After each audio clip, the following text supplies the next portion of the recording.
Na mpenzi mtazamaji, ni samahani tena kwa dhati sana kwa sababu ya kupeleka muda wako kidogo kuhusiana na Tawala Asubuhi siku hii ya leo. Baada ya kuletea magazeti hapa na pale, umepata kupata uhondo wa vile magazeti yalivyoandikwa siku hii ya leo. Na katika mazungumzo ya moja kwa moja ilivyo kawaida katika kipindi hiki cha Tawala Asubuhi, tunakuwa na mjuzi pamoja na wale washikadau katika sekta mbalimbali ambao huwa wanatuelezea ni kipi ambacho kinafaa kufanywa ili kuinua viwango vya maendeleo katika sehemu mbalimbali. Siku hii ya leo tumefanikiwa kupata mmoja wa washikadau katika sekta ya elimu, na ambaye ni kiongozi katika eneo anakotoka, pamoja na ni mkurugenzi mkuu wa shule za Olympic kutoka kaunti ya Kisii pamoja na Narok. Namzungumzia Zakari Onduso ambaye ni mkurugenzi mkuu katika shule hizo, na tumefanikiwa kupata habari naye, na leo ni katika Tawala Asubuhi mazungumzo. Karibu sana bwana Zakari. Asante sana kwa kufika studio zetu za Tawala. Yes. Tunaingia moja kwa moja. Utatuelezea wewe ni nani na unaliangaziaje swala la elimu? Asante sana mtangazaji. Ndio. Na mimi naitwa Zakari Onduso. Yeah. Ni mkurugenzi wa shule za kibinafsi zinazojulikana kama Olympic Group of Schools. Ni kundi la shule ambazo ni za msingi, na tunashughulikia masuala ya kuwapa watoto elimu iliyo bora. Ndio. Na kabla ya kujitanguliza zaidi, pengine nichukue fursa hii mtangazaji, kwa ruhusa yako, niweze kuwasalimia watazamaji wetu ambao wako katika maeneo mbalimbali katika nchi yetu ya Kenya. Ndio. Na nawakaribisha sana kwa kipindi chetu cha leo. Asante sana. Mpenzi mtazamaji, tuchukui muda mrefu kwa mazungumzo kama haya. Tunaingia moja kwa moja katika msingi wako wa kuanzisha shule. Labda wewe utatuelezea, ulikuwa mwalimu ndio ukawa na fikra za kuanzisha shule za kibinafsi, na ni vipi umelichukuliwa swala hili nzima la kutunza elimu ya kimsingi na haukuanzia ile ya sekondari? Mimi ni mwalimu. Ndio. Ni mwalimu wa sekondari. Ndio. Lakini sasa nikapata fursa ya kuanzisha masomo ya shule za msingi. Kwa hiyo nimehitimu kama mwalimu, nimefundisha kwa muda mrefu, nina tajriba kubwa katika ufundishaji wa wanafunzi katika shule za upili. Lakini sasa katika kazi zangu za kibinafsi nimejihusisha zaidi na shule za msingi. Hapo ndipo tulipoanzia na hapo ndipo tulipo. Pengine sasa ndipo tutaanza kubobea upande wa sekondari, wakati ambapo tutapewa sekondari changa ambayo wanaitwa junior secondary. Na labda katika sehemu ambazo utazungumzia mahali ambapo umewekeza katika shule hizi, na ni kipi ambacho kilichangia wewe mwenyewe kama mshikadau katika sekta ya elimu kuanzisha shule hizi katika maeneo ambayo wewe mwenyewe utayataja, na vile ambavyo hizo shule zimepatikana katika maeneo hayo, ni kipi ambacho kilikuwezesha wewe ama kilikusukuma wewe kuanzisha shule hizo katika maeneo hayo tofauti tofauti? Ni kipi ambacho kilikusonga? Bila shaka wakati wa kuwekeza mara nyingi utaangalia sababu ambazo zinakufanya uwekeze pale, lakini sisi tuna kichocheo. Mimi kichocheo changu kilikuwa tu nilipotazama viwango vya elimu katika eneo pale nilipowekeza kwanza. Eneo la Nyamache vilikuwa viko chini kidogo, viko chini. Sasa nilipoona viwango duni, nikasema kwamba hata mimi ninaweza kutoa mchango wangu katika kuendeleza kiwango cha masomo katika eneo hilo. Sasa huo ni mwaka wa 2000. Ni zamani. Ni zamani sana. Na hapo ndipo nilipoanzisha shule yangu. Nikaanzisha darasa la chekechea moja kama majaribio tu. Na baada ya muda mfupi nikakuta kwamba watu wengi wamefurahishwa sana na kazi yangu. Tulipoanza na watoto walikuwa kama 5, lakini mwaka ulipokuwa unaelekea kuisha tulikuwa tumepata watoto karibu 50. Kwa hiyo ikawa ni kichocheo kikubwa, na kila mtu akawa ananitukuza kwa hiyo kazi, namna watoto wao walivyoboreka katika usomaji na katika viwango vyao masomo. Sasa hicho kikawa ni kichocheo cha kwanza hiyo kazi. Nikaanza shule hiyo, nikatoka chekechea sasa mwaka wa 2001 nikaingia sasa shule ya msingi, tukaanza madarasa 4 hivi na hivyo tukaenda, na tulipopata nafasi ya kufanya mtihani wa KCPE tena ikawa kwamba shule yetu ndio imefanya vizuri zaidi katika eneo la Nyamache. Sasa sifa zetu zikaanza kuenea na hivyo ndivyo tulivyoanza shule ya kwanza. Na baadaye sasa kidogo tukakuta kwamba shule imejaa, imekuwa na watoto wengi, na watoto wengi walikuwa tu viwango vya chini hasa upande wa kipato, lakini hatukuyazingatia hayo, tukawa kwamba tunataka tu kuboresha viwango vya watoto vya masomo vya watoto wote. Na baada ya muda sasa sifa zetu zikaenea na tukakuta kwamba lazima tena tuanze kufungua sasa matawi katika maeneo mbalimbali. Sasa hivyo ndivyo tulivyoenea na mpaka hivi sasa tuko na matawi 4 na tunajenga tawi la 5. Tuko na tawi moja kule Nyamache, Nyamache kule mjini, shule ambayo tunaita Olympic Township. Baadaye kidogo tena tukafungua shule nyingine Igare, tukaita Igare Junior School. Na baadaye tena kidogo tukafungua shule nyingine kule Kilgoris, tukaita Olympic Kilgoris Junior School. Na hivi leo sasa kwa sababu ya msongamano katika madarasa, hivi leo tunajenga shule nyingine ya chekechea kule Mogonga.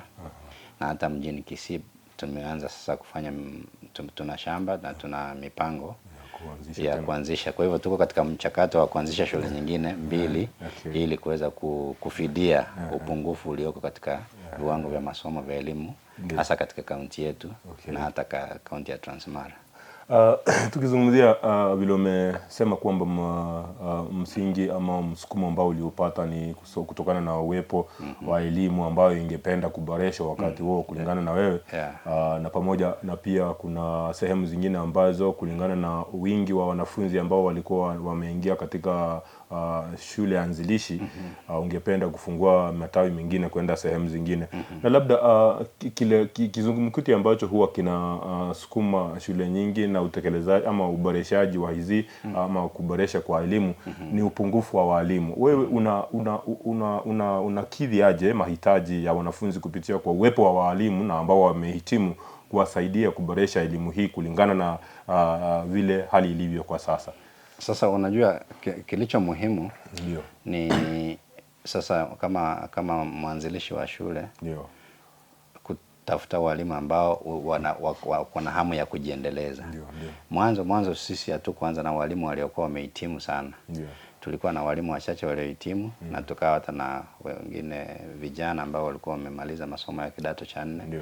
Sasa unaona tu kwamba huyu mtu ana talanta katika ufundishaji na hivyo unamboresha. Na hata wale ambao walimu wanapoingia huwa ni wanagenzi, maana ndio wamehitimu na hawajapata tajiriba pana. Sasa kazi yangu inakuwa kwamba ni kuwapa mwongozo na kuwapa kichocheo cha kutaka kuwa walimu wazuri. Na hivyo ndivyo ilivyokuwa sasa hasa upande wa Kiswahili. Tumeweza kuunda walimu wazuri sana ambao wametajika katika taifa, kama Bwana Nicodemus Nyambane ambaye alikuwa ni mwanafunzi wangu lakini sasa amekuwa mwalimu bora, ni mwandishi wa vitabu, ameandika vitabu kama vile Manati, wale ambao wanajua mambo ya Kiswahili. Nilimchochea mimi na nikamuunganisha na wasomi kama Wala bin Wala, kina Hassan mwana wa Ali, nikamuunganisha. Baadaye sasa yeye akawa na kichocheo na kwa kweli aliweza kuwa Mswahili kabisa. Huo ni mfano tu. Kuna Bwana Ukwalo pia ambaye ni mwalimu kule St. Peter's Mumias, ambaye ni Mswahili mtajika, lakini ni mimi mwenyewe ndo nimempa motisha ya kuweza kujikuza kwa kuweka makali. Nikawatia makali na walimu wengine wengi pia, si katika Kiswahili tu lakini pia katika ufundishaji. Sasa tunakuwa na semina, tunakuwa na warsha, tunakuwa na mikutano yetu ndani ya shule. Na walimu wale ambao hawajahitimu vizuri tunawapa kichocheo na wanaweza kuwa walimu wazuri. Lakini uliulizia swali kuhusu upungufu wa walimu ambao wamehitimu. Kwa muda baada ya miaka kama 5 hatujakuwa na upungufu wa walimu ambao wamehitimu. Nafikiri huo upungufu umeanza kuonekana sasa. Walimu wapo wengi, lakini sisi katika Olimpiki tunafanya uchaguzi na uteuzi ulio bora wa walimu. Hiyo ndio siri yetu. Sasa walimu wakija na wakijua kwamba mazingira ni mazuri ya ufundishaji, ya kufanya kazi, utakuta kwamba walimu wote hawataki kwenda shule nyingine, wanataka kuja kwako, wafanye kazi na wewe kutegemea na mazingira bora ambayo tumewapatia na tumewaundia. Lakini kwa sasa ndipo naona kwamba tutakuwa na upungufu kuelekea mbele. Lazima tutakuwa na upungufu wa walimu kwa sababu sasa training katika serikali kidogo iliweza kulegea katika kuhitimisha walimu. Kwa sababu sasa colleges nyingi, training colleges za walimu hazikufanya kazi kwa muda wa miaka kama 3 hivi, zilikuwa zimefungwa. Na sasa tukibadilisha mfumo wa masomo kidogo tutakuwa na upungufu wa walimu ambao wametrain huu mfumo mpya wa CBC. Hapo ndipo ninapoona, na hasa katika viwango vya junior secondary ambayo inaanzishwa sasa, hatujakuwa na training nzuri na serikali haijafanya kazi ya kutosheleza upande huo. So kwa hivyo inawezekana tusiwe na walimu ambao wamehitimu vizuri. Lakini hapo ni mwanzo, baadaye pengine serikali itachukua hatua. Katika muktadha huo ya tukizungumzia mtaala mpya wa elimu ambao umeletwa na serikali, tumeiona mtaala wa curriculum based competence based curriculum CBC. Mtaala huu umekuwa na panda shuka za hapa na pale kutoka kwa washikadau, pia walimu na wanafunzi, wazazi, kila mmoja akitoa mwelekezo wake kuhusu ni vipi huu mtaala wa CBC ungefanywa. Tumekuwa tukiona ukiwa na panda shuka hadi sasa. Serikali kupitia kwa rais wa sasa William Ruto akateua jopo ambalo kulingana na rais litahakikisha kwamba maoni yote ya washikadau katika sekta ya elimu na wote ambao wanahusika katika sekta ya elimu wanahusishwa moja kwa moja ili kutoa maoni yao kuhusiana na mambo haya ama mtaala huu mpya wa CBC. Umeanzisha katika shule yako, umeona vile unafanya, lakini kuna panda shuka ambazo huenda zikaangaziwa, hasa ikizingatiwa kwamba kuna serikali imetoa siku na tarehe ambazo jopo hili litakuwa likizunguka kila mahali kitafuta maoni. Kulingana na wewe, umelipokeaje ama ulipokeaje mtaala huu mpya wa elimu katika shule zako? Unajua kipya mara nyingi huja na mashaka yake. Ndio. Na kwa muda tumekuwa tukishughulikia mtaala mpya. Lakini pamoja na changamoto zake hazikosekani. Na jambo jipya mara nyingi alikubaliki kwa urahisi kwa watu wengi. Kwa sababu pengine manufaa yake hayaonekana. Si mara moja. Kwa hiyo ni jambo ambalo linaangaziwa, yani ni kutazamia kwamba pengine baada ya muda fulani tutapata matokeo fulani. Sasa pengine serikali nayo imeangazia kwamba wafanyakazi wake na wanaohitajika katika ujenzi wa taifa kwa miaka ya baadaye pengine hawatakuwa bora namna inavyohitajika kulingana na maendeleo ya kisayansi na ulimwengu unavyozidi kusonga mbele. Ndio maana sasa serikali ikasema lazima ibadilishe mfumo hivi kwamba iweze kukidhia upungufu ambao upo katika utendakazi wa wafanyakazi. Pengine miaka 20 ijayo, 30, tukiendelea na mfumo kama huu, huenda tusiwe na wafanyakazi wazuri. Na unajua Afrika, Kenya ndo taifa ambalo lina utendakazi ulio bora zaidi. Kwa hiyo serikali ikasema pengine hataachwa nyuma, lazima tubadilike, kwa sababu kuna mataifa ya Afrika ambayo yamechukua mfumo kama Rwanda, na pengine wakasema kwamba Rwanda inaweza kutangulia na nchi ndogo. Lakini pamoja na changamoto ambazo zipo, tulikubali mfumo, tukaanza nao. Na hatuja ufanya bila upungufu, hatuja ufanya bila changamoto, hatuja ufanya bila kusumbuka hapa na pale. Wadau wetu wengi wamekuwa na matatizo, walimu huwa na matatizo, wanafunzi wana matatizo yao. Serikali pia ina matatizo, ina changamoto zake. na wazazi nao hawaachwi nyuma, kwa sababu pia wanalia, wanasema huu mfumo mpya vipi unatuletea uzito, gharama ni kubwa, muda, muda haupo, na ni mfumo ambao unahitaji mtoto awe na mzazi na pengine mzazi mwenyewe anaulizwa maswali ambayo yeye mwenyewe hayaelewi, hawezi kuyajibu, ana ufahamu wowote. Sasa unajua, na kwa mtu mzima ukiulizwa swali na mtoto mdogo na ulielewi, mtoto ana mwelekeo wa kwamba unafaa kujibu na majibu. Sasa hapa unapata na mshawasha kidogo, unasema vipi mtoto sasa nitamjibu nini? Kwa hiyo na utaona kwamba upande wa wazazi pia kuna changamoto na hawafurahishwi. So tumekuwa na changamoto, zipo na ziko ni nyingi sana, hatuwezi yani tukichanganua ni nyingi sana.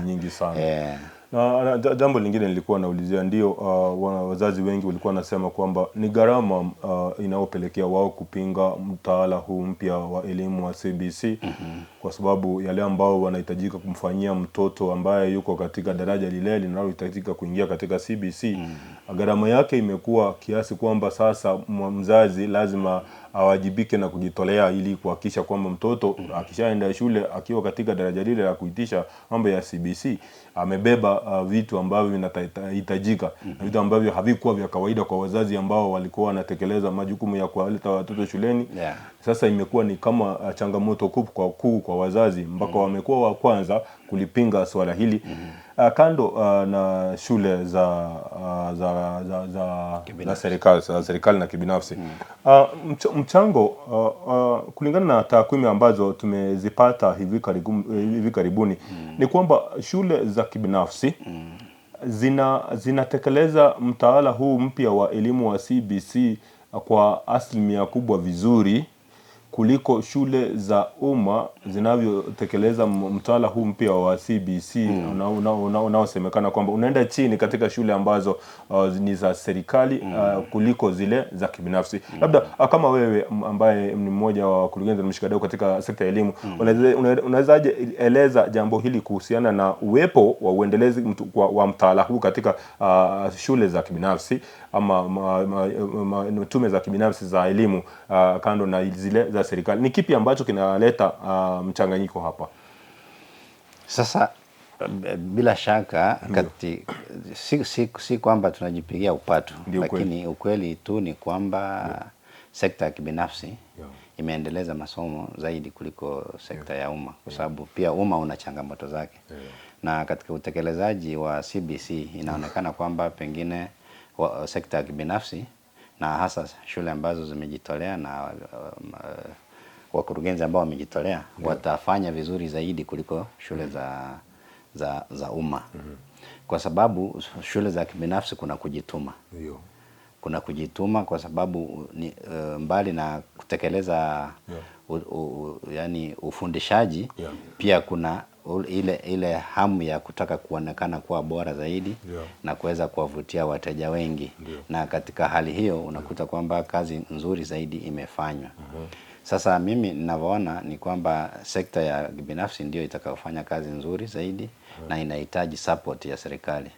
Sasa serikali nayo inastahili itupe nguvu zaidi na itupe uwezo zaidi ili tuweze kuisaidia, kwa sababu sehemu ambayo ama kazi ambayo inafanywa na sekta ya kibinafsi ni nzuri, nzuri sana, na serikali lazima itambue na ikubali na itushirikishe sana katika kufanya hayo na kuendeleza CBC ama mtaala mpya.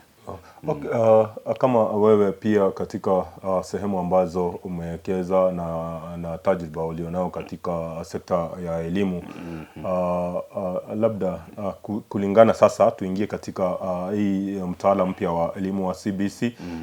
Sasa kulingana na takwimu za Wizara ya Elimu ni kwamba msimu huu wa kufanya mtihani wa darasa la 8, darasa la 6, darasa la 8 na kidato cha 4 tutashuhudia idadi kubwa zaidi ya wanafunzi kuwahi kufanya mitihani ya kitaifa.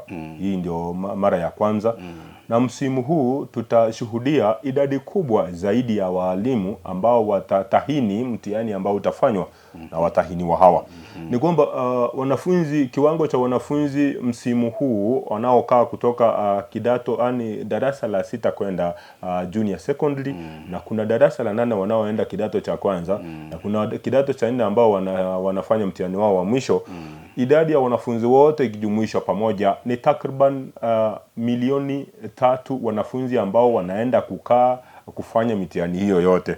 Na walimu, idadi ya walimu ambao watakaa kusahihisha mtihani ambao utakuwa umefanya na watahiniwa hao, itakuwa idadi ya walimu takriban 200,000, itakuwa takriban 2.5 milioni. Hiyo ni kumaanisha kwamba walimu ambao wataujumuishwa raundi hii katika kusahihisha wale mitihani itakuwa imepanda zaidi. Sasa kitu ambacho nilikuwa najiuliza ni kwamba ndio CBC inaendelea kupokelewa hata kama ni kwa njia kidogo kidogo, hata kushirikisha na majopo ambayo yameungwa kwa sasa. Daraja la 6 kwenda la 7 liko katika shule ya msingi ama daraja la msingi. Darasa la 8 kwenda kidato cha kwanza ni mwanafunzi anaenda mazoefu yetu yamekuwa kwamba huyu anaenda secondary. Kutoka secondary naye anatoka. Uhusiano kati ya darasa la 6 kwenda junior secondary, washikadau wengine wa elimu wamekuwa wakitoa maoni tofauti kwamba ndio serikali ilianzisha mchakato wa kujenga madarasa kadhaa katika shule mbalimbali za kuidhinisha uwepo wa daraja ndogo la sekondari katika masomo ya msingi na sekondari, lakini walikuwa wakisema itakuwa angarau ikiwa wale wanafunzi wa darasa la 6 ambao wanaingia sekondari watakaa katika sehemu ya msingi. Ama sijui wewe umepangaje kulingana na wewe kama sekta ya kibinafsi, nyinyi mmejiweka namna gani katika kuona kwamba mko sambamba na mwelekeo ambao unatolewa na serikali? Unajua hatujapewa mwelekeo ulio bora. Huo ndio ukweli wa mambo. Kwa sababu kwa muda mrefu tumekaa katika giza, hatujaambiwa sasa shule ya ngazi sekondari ya ngazi ya chini itawekwa upande gani, upande wa msingi ama upande wa sekondari. Sasa hiki ni kitengo ambacho hata serikali yenyewe haijatoa mwongozo mzuri. Lakini ukitazama vizuri, nimeona shule zingine za sekondari za umma wameshawekewa madarasa 2 matatu, wameshajengewa sijui sasa wana. Sasa unajua hapo serikali nayo imepata utata kubainisha ni wawekwe wapi. Kuna mkanganyo. Kuna watu wamekanganyika sana. Sasa hata sisi wawekezaji hatujapata mwelekeo ulio bora ambao unatupa moyo ama wa kutuchochea, kwa sababu serikali yenyewe haijatoa mwelekeo ulio wa kubainika vizuri. Na kwa muda mrefu wamekuwa wakinyamaza, wakati mwingine hawaongei na hawasemi, na wanapotuambia kwamba na sisi tunastahili kushiriki, ni wanatuambia tu, yani ni kama kusema. Lakini hawaoneshi kama hilo ni jambo lenye nyeti na linastahili kuzingatiwa zaidi. So seriousness ya serikali haionekani kwa nzuri. Lakini sasa wamesema kwamba tutakuwa kwa shule za kibinafsi tutakuwa na junior secondary, na vile vile katika shule za public hatutakuwa na junior secondary. Hivyo ndivyo wanavyosema. Public primary, lakini shule zote za sekondari zitakuwa na junior secondary. Hivyo ndivyo wanavyosema. Lakini sasa tukiangalia kuna upungufu mkubwa. Wa kwanza, hatuna madarasa Kenya nzima. Japo waziri aliyetoka alikuwa anasema kwamba amejenga madarasa mengi, lakini hayatoshi. Huo ndio ukweli wa mambo.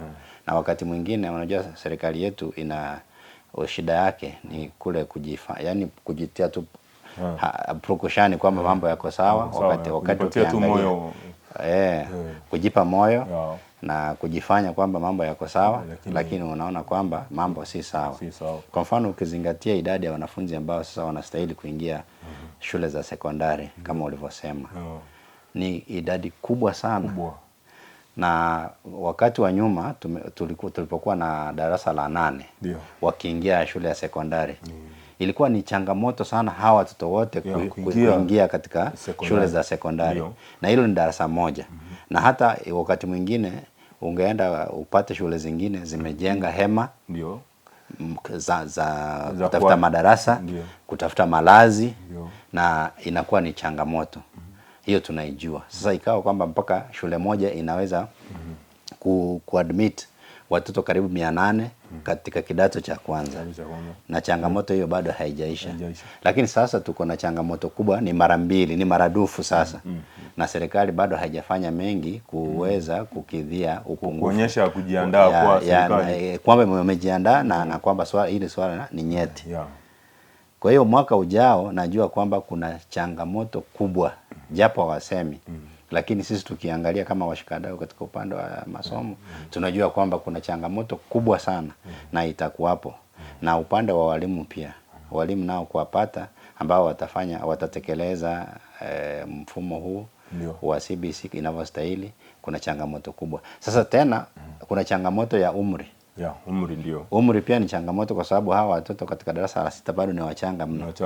Na wakienda wakipelekwa shule za sekondari, hilo pia ni swala ambalo kwa wazazi wengi halitakuwa swala zuri, kwa sababu hawa watoto kwa mfano itachukua muda kuoanisha hawa umri na hawa wadogo mdogo sana. Na hawa wadogo sana ambao kwa mfano sasa mtoto wangu amefanya shule, amefanya mtihani kutoka hapa darasa la 6, pengine anastahili sasa kujiunga na shule ya Alliance, kwa sababu bado kuna ile pride tunahusisha na shule kama hiyo. Sasa huyu mtoto mdogo atafikaje Nairobi kwa mfano, ataishije na hao watoto wengine wakubwa na umbali huo? Sasa itakuwa ni changamoto kubwa. Kwa hivyo kuna mambo mengi tu ambayo serikali lazima iangazie vizuri. Lakini kama sisi kama private schools tumejenga madarasa. Baadhi ya shule ambazo ziliomba idhini ya kuanzisha junior secondary, tumejenga madarasa. Ukiendelea kueleza, utaambia pia kama wewe ulipatiwa nafasi hiyo ya kujenga. Mimi nilipatiwa nafasi ya kuanzisha junior secondary. Nimejenga madarasa na chumba cha sayansi pia nimejenga, na ninafanya mikakati kuona kwamba hawa watoto ambao watotoka mbali wanaweza kupata malazi. Hayo nimeshayafanya. Lakini nikingojea nione mwelekeo wa swala zima katika taifa la CBC. Kwa hivyo hayo tunaangalia. Lakini sasa kuna mambo kama walimu hatujafikia hapo, kwa sababu wenyewe sasa hatujaona ni walimu gani ambao watatekeleza ufundishaji wa watoto katika junior secondary katika huu mtaala mpya. Kuna mvutano mwingine ambao huwa katikati ya haya mashidi. Tuseme kwamba serikali imejiandaa, inasema hatuwezi dhibitisha kwamba iko na uhakika kwamba kujiandaa kwake kutaweza kuwakidhi ama kuwaletea usawa wale wanafunzi ambao wataelekea madaraja hayo kulingana na mtaala mpya wa CBC. Tumeona washikadau wengi wakisema labda mtaala huu uliletwa na ukaingishwa tu kwa washikadau bila kutafutwa kwa maoni kutoka kwa wananchi pia washikadau. Na pia sasa maoni haya ambayo yanatafutwa kwa sasa, maoni haya ambayo yanatafutwa na jopo ambalo limengoja kuundwa na Rais William Ruto, kulingana na washikadau na wajuzi wa kitengo cha elimu, wanasema kwamba hili ndilo hii ndio ingekuwa hatua ya kwanza kwa serikali kuanzisha jopo la kuhakikisha kwamba mtaala mpya wa CBC vile utakavyoelekezwa. Serikali ikafanya yake na kuruka daraja awamu hii ya kwanza ambayo ilikuwa ya msingi sana, kuweza kutafuta maoni kutoka kwa wananchi ili wapate mwelekeo wa jinsi ambavyo wangeanza kutekeleza uwepo wa mtaala mpya wa CBC. Sasa imefikia wakati ambapo kumekuwa na changamoto si haba, ndio serikali imegundua kwamba mtaala huu umekumbwa na vizingiti hapa, ndio inaanza kuunda jopo la kutafuta maoni.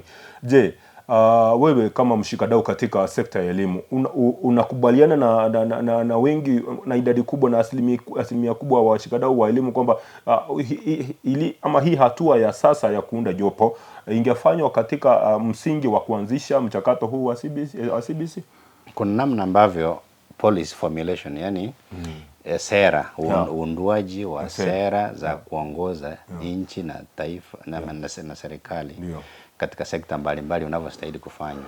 Kama ni sekta ya pesa ama uchumi, sekta ya kibinafsi, sekta ya elimu na sekta mbalimbali. Kuna namna ambavyo serikali ingefanya vizuri zaidi kwa kushirikisha wataalamu katika eneo hilo.